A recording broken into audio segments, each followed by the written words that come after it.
बर्तमान आम आसु जमुना पहाड़ और पछपटे ठीक भगवान सिद्धेश्वर पहाड़ सिद्धेश्वर मंदिर पाखे जो पछपटे नर्सरी अच्छे चित्राई आम पठे आम आसु गछ चारा नापी गछ लगे आगू आस वर्षा दिन आम 100 चारा नेबू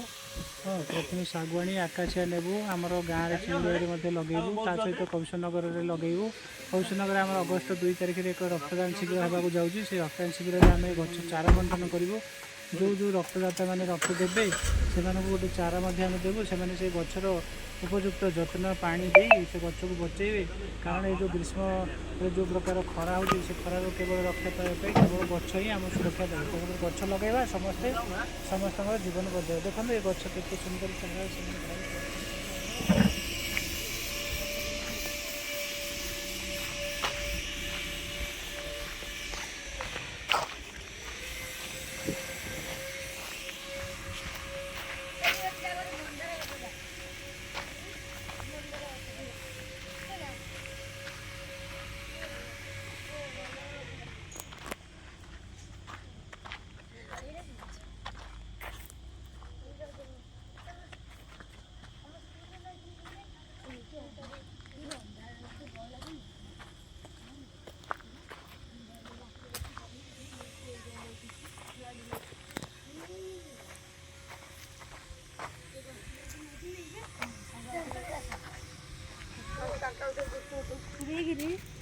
बड़ लोग